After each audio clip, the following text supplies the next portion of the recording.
Hello friends, welcome to our YouTube channel Prabha institute एवन। आज हम जानेंगे सीटेट से रिलेटेड बहुत सारी बातों को। बहुत सारे ये वीडियो आप लोगों के लिए बहुत ही ज़्यादा प्रोडक्टिव होने वाली हैं। जो लोग सीटेट की प्रिपरेशन कर रहे हैं या जो करने वाले हैं उनके लिए, उन सभी बच्चों के लिए, उन सभी दोस्तों के लिए, सबके लिए ये वीडियो बहुत इंपॉर्टेंट होने वाली है। क्योंकि आज हम जानेंगे सीटेट के हर एक बात को कि सीटेट होता क्या है, कराता कौन है, और सीटेट के पैटर्न क्या है, मोड क्या है, एलिजिबिलिटी क्या है, हाउ टू प्रिपेयर, कैसे प्रिपेयर कर सकते हैं हम सीटेट को, और कैसे क्वालिफाई कर सकते हैं। इसके मैक्सिमम और मिनिमम मार्क्स को जानेंगे कि कितने पे हमारा कट ऑफ जाता है और कितने नंबर हम लोगों को मिनिमम कितने नंबर लाने हैं। हर एक बात को हम जानेंगे। तो आइए बिना देरी के हम अपनी वीडियो को शुरू करते हैं। सबसे पहले देखिए, हमें ये पता करना होगा कि सीटेट होता क्या है। ठीक है, सीटेट का सबसे पहले आप फुल फॉर्म देख लीजिए। सीटेट का फुल फॉर्म होता है सेंट्रल टीचर एलिजिबिलिटी टेस्ट, जिसको हिंदी में कहते हैं केंद्रीय शिक्षक पात्रता परीक्षा। सीटेट एग्ज़ाम जो होता है ये सेंट्रल लेवल का एग्ज़ाम होता है। ये सेंट्रल लेवल का एग्ज़ाम होता है। सेंट्रल लेवल का एग्ज़ाम का मतलब ये होता है, शिक्षा जो है ना, शिक्षा, एजुकेशन, एजुकेशन कॉन्क्रीट लिस्ट में आता है, मतलब समवर्ती सूची में आता है। समवर्ती सूची उसको कहते हैं जिसपे केंद्र और राज्य दोनों कानून बना सके, और दोनों का अधिकार होता है शिक्षा पे। शिक्षा पे केंद्र का भी अधिकार होता है, सेंट्रल का भी अधिकार होता है, और स्टेट का भी अधिकार होता है। इसीलिए ये जो सीटेट होता है, सीटेट है ना, ये सीटेट क्या होता है, सेंट्रल टीचर एलिजिबिलिटी टेस्ट होता है। ये ऑल ओवर इंडिया में, पूरे भारत में कहीं पे भी आप जा कर के सीटेट के सर्टिफिकेट को दिखा के, सीटेट के मार्क्स को दिखा करके आप वहाँ के क्राइटेरिया को, वहाँ के टेस्ट को क्वालिफाई करके आप जॉब ले सकते हैं। ये इसकी एलिजिबिलिटी पूरे भारत में होती है। ये जो सीटेट का सर्टिफिकेट है ना, आप पूरे भारत में कहीं पे भी, किसी भी स्कूल में, किसी भी प्राइवेट स्कूल में या किसी भी गवर्नमेंट स्कूल में आप दिखा के अपनी जॉब ले सकते हैं, या वहाँ के प्राइवेट या लोकल एग्ज़ाम क्वालिफाई करके, स्टेट लेवल का एग्ज़ाम क्वालिफाई करके आप एक योग्य टीचर बन सकते हैं। आशा करती हूँ इतनी इतनी आपको बातें समझ में आ गई होगी। ये सीटेट एग्ज़ाम होता क्या है और ये कौन कराता है। ये सेंट्रल लेवल का एग्ज़ाम होता है। तो आइए आगे देखते हैं, आगे इसके पैटर्न को जानते हैं, और भी बहुत बहुत सारी बातें हैं जो आपको इस वीडियो में पता चलेगी। तो आइए देखते हैं आगे क्या है। देखिए, एजुकेशन जो है ना, शिक्षा, जो जैसा कि मैंने आप लोगों को पहले बताया कि समवर्ती सूची में आता है, मतलब कॉन्क्रीट लिस्ट में आता है, जिसपे सेंट्रल और स्टेट, राज्य और केंद्र दोनों ही कानून बना सकते हैं। केंद्र और राज्य दोनों का अधिकार होता है शिक्षा पे कानून बनाने का। अगर स्टेट चाहे तो, जैसे स्टेट लेवल का एग्ज़ाम होता है टेट, टेट को कहते हैं स्टेट लेवल का एग्ज़ाम। ये स्टेट लेवल का एग्ज़ाम होता है। ये टेट जो होता है ना, ये हर स्टेट में अलग अलग होता है। जैसे यूपी का अगर देखें तो यूपी में यूपी टेट होता है, वैसे ही हर एक स्टेट का अलग अलग होता है। ये टेट लेवल एग्ज़ाम, ये जो टेट होता है ना, ये स्टेट लेवल एग्ज़ाम होता है, लेकिन वहीं सीटेट जो होता है वो सेंट्रल लेवल एग्ज़ाम होता है। सीटेट जो है, सीटेट का सर्टिफिकेट पूरे भारत में सीटेट का सर्टिफिकेट चलता है। लेकिन जो यूपी टेट हो गया, या जो टेट का एग्ज़ाम हो गया, टेट का सर्टिफिकेट केवल उस राज्य में चलेगा जिस राज्य का आप पेपर दे रहे हो, जिस राज्य में आप टेट दे रहे हो, उस राज्य में केवल चलेगा। आइए देखते हैं नेक्स्ट क्या है। सीटेट सेंट्रल लेवल एग्ज़ाम होता है और ये क्वालिफाइंग नेचर का होता है। इसकी शुरुआत कब हुई थी? 2011 में हुई थी। 2011 में हुई थी। और ये क्या करता है, बेसिकली जो सीटेट होता है ना, ये फ़िल्टर करने का काम करता है। जैसा कि सीटेट जो होता है वो फ़िल्टर करने का काम करता है। ऐसा मैंने क्यों बोला, क्योंकि पहले क्या था कि लोग कहीं से भी डिग्री लेकर के और टीचर बन जाते थे, और कहीं न कहीं वो ना होकर के भी योग्य ना होकर के भी एक टीचर जो होता है ना, वो एक अच्छे स्टूडेंट को बनाता है। वो टीचर जो होता है ना, आने वाले भविष्य को सँवारता है। इसलिए एक ये सीटेट निकाला गया 2011 में, ताकि जो इधर-उधर से डिग्री लेकर के कैसे भी करके टीचर बन जा रहे हैं, उनको फ़िल्टर किया जा सके। अच्छे टीचर्स रह जाते हैं, और जो ऐसे टीचर हैं इधर-उधर की डिग्रियाँ दिखा करके और वो टीचर बन जाते हैं, और कहीं न कहीं वो आने वाले भविष्य के साथ खिलवाड़ करते हैं। तो ऐसे लोगों को केवल फ़िल्टर करने के लिए जो योग्य शिक्षक है या शिक्षिका है, वो योग्य शिक्षक और शिक्षिका मिल सके, इसलिए सीटेट का एग्ज़ाम होता है। ऐसे लोगों को फ़िल्टर करने का होता है जो लोग इसके काबिल नहीं होते हैं। ऐसे लोग जो है फ़िल्टर हो जाते हैं सीटेट के एग्ज़ाम में। क्वालिफ़ाइंग नेचर का होता है, जैसे आप सीटेट दे रहे हो, तो आप सीटेट दे रहे हो तो आप लोगों को पेडागोजी की थोड़ी भी नॉलेज अगर होगी, और आप अगर एनसीईआरटीज़ वगैरह पढ़ रहे होंगे, स्टेट लेवल की भी होती हैं और सेंट्रल लेवल की भी एनसीईआरटी होती हैं, तो अगर आप उस लेवल की तैयारी कर रहे हैं और आप पढ़ रहे हैं और आपको पता है कि बच्चों को किस तरीके से समझाना है, आप पेडागोजी पेडागोजी का मतलब होता है पेडागोजी का आपको ज्ञान है, तो आप सीटेट एग्ज़ाम क्वालिफाई कर लेंगे, और ये क्वालिफाइंग नेचर का होता है। ज़्यादा आपको इसमें कोई ऐसा नहीं है कि आपको टॉप करने की ज़रूरत है या आपको बहुत अच्छा नंबर लेकर के आना है, केवल क्वालिफाइंग इन नेचर होता है, और इसकी शुरुआत 2011 में हुई थी। ओके, ऐसा इतना तो हम लोगों ने जान लिया कि इसका नेचर क्या होता है, इसका नेचर क्या होता है, और इसके बारे में जान लिया कि इसकी शुरुआत कब हुई थी। अब आगे का देखते हैं कि आगे क्या है। देखिए, सीटेट में अब 2 टाइप के पेपर होते हैं, पहला होता है लेवल 1 और दूसरा होता है लेवल 2। तो लेवल 1 में देखिए पीआरटी प्राइमरी टीचर का होता है। प्राइमरी टीचर में 1 से लेके 5th क्लास तक के पढ़ाने के बच्चों का टेस्ट होता है ये, जिसमें देखिए पेपर जो सीटेट होता है ना, वो 2 एग्ज़ाम होता है सीटेट में। एक तो लेवल 1 का होता है, एक लेवल 2 का होता है। अगर आप लेवल 1 का भरोगे तो आप केवल लेवल 1 का ही दोगे, और अगर आप लेवल 2 का भर रहे हो तो लेवल 2 का दोगे। अगर आप दोनों का भर रहे हो ना, तो आप दोनों का ही टेस्ट दोगे। तो लेवल 1 में 1 से लेके 5th तक की क्लास के बच्चों को पढ़ाने के लिए आपकी एलिजिबिलिटी को टेस्ट किया जाएगा। और जो लेवल 2 होता है ना, वो ट्रेंड ग्रेजुएट टीचर होता है, मतलब ट्रेंड ग्रेजुएट टीचर मतलब टीजीटी लेवल का। जैसे 6th से लेकर के 8th तक के बच्चों को पढ़ाने की एलिजिबिलिटी देखी जाएगी आपके अंदर है कि नहीं है, उस हिसाब से आपके पेपर बनेंगे, उस हिसाब से आपकी पेडागोजी होगी। तो लेवल 2 में ये चीज़ होती है। आइए अब इसके पैटर्न को और एग्ज़ाम वगैरह को जानते हैं, और आगे की चीज़ों को जानते हैं क्या क्या चीज़।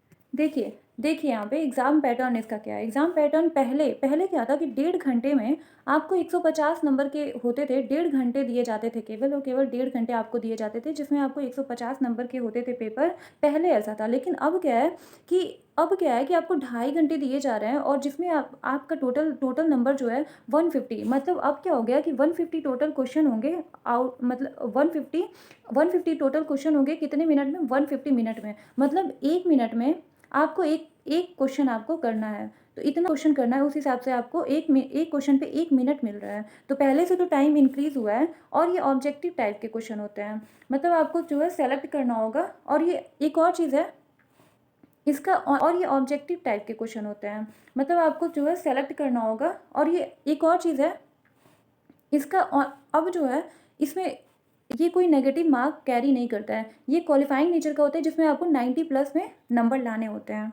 ओके, आइए इसके एग्ज़ाम मोड को जानते हैं कि एग्ज़ाम मोड इसका क्या है। एग्ज़ाम मोड जो है इसका ऑनलाइन है। ये 1 साल पहले से हुआ है इसका एग्ज़ाम मोड ऑनलाइन, जो कि बहुत सारे बच्चों के लिए ये बहुत ही ज़्यादा बेनिफिशियल हो सकता है ऑनलाइन मोड। इसका मोड क्या हो गया, ऑनलाइन मोड हो गया है। ठीक है, इसकी एलिजिबिलिटी को देखते हैं। इसकी एलिजिबिलिटी क्या है। एलिजिबिलिटी में डिप्लोमा डिग्री, मतलब आप या तो टीचिंग में आपको डिप्लोमा होना चाहिए, आपने टीचर की ट्रेनिंग कर रखी हो, और आपके पास डिग्री होनी चाहिए लास्ट ईयर। जैसे डिग्री किसकी होनी चाहिए, या तो बीएड एमएड की हो, या तो डीएलएड या ये बीएलएड होगा। ठीक है, डीएलएड हो, और ये लास्ट ईयर दिख रहा है ना, आप या तो क्वालिफाई कर चुके हो या तो आप लास्ट ईयर में हो, तो ये जो है आप एलिजिबल हो जाएंगे सीटेट के लिए। ओके, आइए आगे देखते हैं आगे क्या क्या प्रोसेस है। How to prepare. देखिए, बहुत सारे बच्चों के दिमाग में होगा कि कैसे प्रिपेयर कैसे किया जाए सीटेट के एग्ज़ाम के लिए। तो आपको क्या करना है कि पहले तो देखिए, आप एनसीईआरटीज़ जो सेंट्रल लेवल की बुक होती है ना, एनसीईआरटीज़, उसको आप पढ़ लीजिए। कहाँ से कहाँ लेवल 1 की अगर आप तैयारी कर रहे हैं, तो आपको 5th क्लास तक या 6th क्लास तक आपको पढ़ने की ज़रूरत है।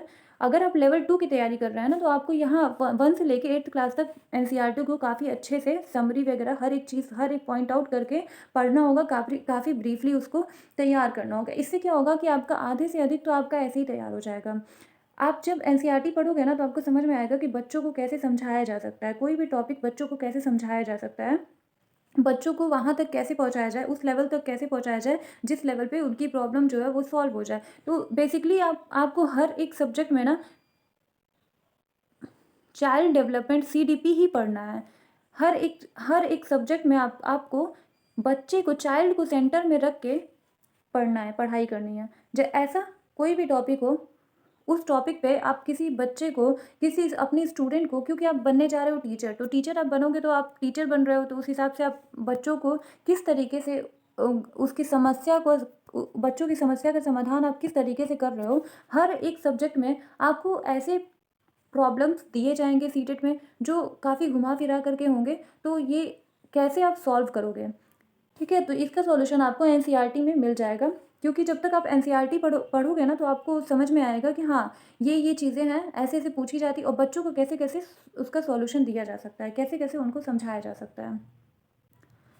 नेक्स्ट है पेडागॉजी। पेडागॉजी तो एकदम ये पेडागॉजी जो है ना यही मेन इंपॉर्टेंट पेडागॉजी है, सीडीपी जिसको कहते हैं। पेडागॉजी आपको ऐसे भी पढ़नी है तो आपको, और ये SCERT होती है। SCERT में हर एक स्टेट में अलग अलग बुक होती हैं, तो आपको जिस स्टेट की आप तैयारी कर रहे हो ये SCERT उनके लिए है जो टेट वगैरह देते हैं ना, उनके लिए SCERT काम आती है। तो वो जिस स्टेट का टेट दे रहे हैं, या जैसे यूपी है, यूपी टेट होता है, यूपी का यूपी टेट है, तो यूपी टेट में जो भी स्टेट लेवल की बुक होंगी ना उनको उसकी पढ़ाई करनी होगी। उसकी पढ़ाई करके आपको टेट क्वालिफाई करना होगा। जो जिस स्टेट में है उस स्टेट की बुक को, स्टेट लेवल की बुक को उठाएंगे और वो सारी तैयार कर जाएंगे, जिससे क्या होगा कि बहुत हेल्प मिलेगी। आइए देखते हैं आगे का प्रोसेस क्या है इसका। देखिए एग्ज़ाम पैटर्न इसका क्या है। पेपर 1 का एग्ज़ाम पैटर्न क्या है, 1 से लेके 5th क्लास तक के बच्चों को पढ़ाने के लिए CDP। सबसे पहले child development pedagogy 30 out of 30, मतलब 30 नंबर का क्या होता है, पेडागॉजी आपका हो जाएगा। लैंग्वेज 1 30 नंबर का, लैंग्वेज 2 30 नंबर का, और लैंग्वेज मैथमेटिक्स जो है 30 नंबर का होगा। ये आपका एग्ज़ाम पैटर्न किसका है, पेपर 1 का, जो 1 से लेके 5th तक के टीचर्स की सिलेक्शन दिलाता है। देखिए पेपर 2 में क्या है, पेपर 2 में 6th से लेके 8th तक के 8th तक की क्लास के लिए क्या क्या सिलेबस है इसका, क्या क्या पैटर्न है। पैटर्न इसका क्या है, पेपर में क्या क्या चीज़ें आती है। चाइल्ड डेवलपमेंट पेडागॉजी, ये तो कॉमन है। चाइल्ड CDP तो आप लोग को पढ़ना ही है, जो 30 नंबर का होगा। लैंग्वेज 1 30 नंबर का, लैंग्वेज 2 30 नंबर का। लैंग्वेज 2 वो है जो आप सेलेक्ट किए होंगे, जो भी लैंग्वेज आपने सेलेक्ट किया होगा लैंग्वेज 1 में और लैंग्वेज 2 में, वो सारे लैंग्वेज उनका लैंग्वेज का पेपर होगा, ठीक है। और देखिए मैथमेटिक्स है, साइंस है, सोशल साइंस है, और अदर जितने सब्जेक्ट होंगे वो टोटल 60 नंबर के होंगे। तो आपको इसमें जो पेपर 1 पेपर 2 है ना 90+ आप लोगों को मार्क्स लेके आना है। ये क्वालिफाइंग नेचर होता है, जैसा कि मैंने पहले बोला कि ये क्वालिफाइंग इन नेचर होता है। आप लोगों को ये केवल क्वालिफाई करने की, आप टीचर बनने के योग्य हैं कि नहीं है, ये सीटेट का मकसद, मेन उद्देश्य यही होता है, मेन मोटिव यही होता है कि कोई भी जो टीचर है वो, कोई भी सीटेट दे रहा है, कोई भी बच्चा अगर सीटेट दे रहा है तो वो टीचर बनने के योग्य है कि नहीं है, उसकी उसकी काबिलियत है कि नहीं है। किसी बच्चे को वो, कोई बच्चा अगर कोई प्रॉब्लम लेकर के आ रहा है तो बच्चों को समझा सकता है कि नहीं समझा सकता है, उतनी एबिलिटी है कि नहीं है। योग्यताओं को, ये एक माध्यम है जज करने का, योग्यताओं को योग्य टीचर बनाने का ये एक ज़रिया है सीटेट। योग्य टीचर बनाने का ये एक ज़रिया है सीटेट। तो का मेन मकसद अच्छे शिक्षकों को अच्छे शिक्षक बनाना है, क्योंकि शिक्षक ही भविष्य बनाते हैं। अच्छा टीचर, अच्छा शिक्षक, अच्छा भविष्य एक बच्चे का भविष्य बना सकता है। बच्चे के साथ साथ भारत, हमारा इंडिया जो है ना, उसका फ्यूचर कौन बना सकता है, एक शिक्षक बना सकता है। तो जीवन में शिक्षक की भूमिका बहुत ही ज़्यादा इम्पॉर्टेंट होती है। आइए अब आगे का प्रोसेस देखते हैं क्या है। अब जानते हैं कि जो सीटेट होता है ना, सीटेट आपने अगर क्वालिफाई कर लिया सीटेट, उसके बाद क्या होता है कि अगर आप ऐसा सोच रहे हैं कि सीटेट क्वालिफाई करने के बाद जॉब लग जाती है, चाहे तुरंत जॉब लग जाएगी, तो ये चीज़ गलत है। क्योंकि सीटेट एक क्वालिफाइंग नेचर होता है कि आप, सीटेट केवल ये बताता है कि आप जो है योग्य हैं। सीटेट आपने अगर क्वालिफाई कर लिया है तो ये बताता है कि आप योग्य हैं। किस चीज़ के, आप योग्य हैं टीचर बनने के, आप एक योग्य टीचर हो सकते हैं। ये केवल एक क्वालिफाइंग नेचर होता है, ये बताने के लिए कि आप योग्य टीचर हो सकते हैं। ये आपको जॉब नहीं दिलाता है। जॉब के लिए आपको स्टेट लेवल पे, जो स्टेट में परीक्षाएं होती हैं, जैसे यूपी का होता है यूपी टेट, ठीक है, वैसे ही स्टेट लेवल पे एग्ज़ाम होते हैं, उनको क्वालिफाई करना होता है, तब जाके आप जॉब ले सकते हैं। और वैसे ही सेंट्रल लेवल पे भी एग्ज़ाम होता है। सेंट्रल लेवल पे कौन कौन से एग्ज़ाम होते हैं, सीटेट क्वालिफाई करने के बाद KVS का आता है, KVS का आता है, NVS नवोदय विद्यालय स्कूल का आता है, KVS केंद्रीय विद्यालय स्कूल का आता है, DSSB का आता है, आर्मी स्कूल का आता है। ये सारे क्या हैं, ये सारे स्कूल्स के, और भी ऐसे ही बहुत सारे सेंट्रल लेवल के और स्टेट लेवल के स्कूल्स हैं, जिसमें अपने अपने क्राइटेरिया और अपने अपने पॉलिसीज़ पे वो पेपर एग्ज़ाम वगैरह कराते हैं। तो वो आपको क्वालिफाई करना होता है। कभी कभी मेरिट के हिसाब से भी आपको ले लिया जाता है, एज अ टीचर अपॉइंट कर लिया जाता है मेरिट के हिसाब से। तो आप सीटेट में जितना बढ़िया प्रदर्शन कर सकते हैं उतना बढ़िया करिए। और ये जो 2022 का आपने जो सीटेट भरा है ना, इसका एग्ज़ाम डेट दिसंबर के लास्ट में और जनवरी के फर्स्ट वीक में आ जाएगा। और एक महीना लगभग लगभग 1 महीने तक तो ये एग्ज़ाम चलेगा ही चलेगा। तो आप सबको सीटेट के एग्ज़ाम के लिए मैं ऑल द बेस्ट बोलती हूँ। अच्छे से तैयारी करिए और जितनी अच्छी हो सके उतनी अच्छी आप तैयारी करिए। और इस बार सीटेट आप लोग का निकल जाए। मैं बताना भूल गई हूँ आप लोगों को। इसकी वैलिडिटी पहले क्या थी? पहले इसकी वैलिडिटी 7 ईयर्स की थी, लेकिन अब क्या है कि लाइफ टाइम के लिए इसकी वैलिडिटी हो गई है। सीटेट की वैलिडिटी लाइफ टाइम के लिए हो गई। एक बार आपने क्वालिफाई कर लिया तो आप पूरे टाइम, मतलब पूरे लाइफ टाइम आप इसको सीटेट की सर्टिफिकेट को आप पूरे लाइफ टाइम यूज़ कर सकते हैं, दिखा सकते हैं। और आप टीचर के आप जो है किसी भी स्कूल में आप दिखा सकते हैं, आप एलिजिबल हैं, एज ए टीचर अपॉइंट हो सकते हैं। ओके, तो आज का हमारा वीडियो कंप्लीट होता है। अगर ये वीडियो आप लोगों को इन्फॉर्मेटिव और पसंद आई हो तो हमारे वीडियो को आप लाइक करिएगा और सब्सक्राइब कर लीजिएगा हमारे चैनल को आने वाले सारे वीडियो के नोटिफिकेशन के लिए, और बेल आइकन को ज़रूर प्रेस कर लीजिएगा ताकि हमारे वीडियो जैसे ही अपलोड हो आप लोग तक नोटिफिकेशन चली जाए। और ये वीडियो अगर पसंद आई हो तो हमारे वीडियो को लाइक करिएगा। Thank you.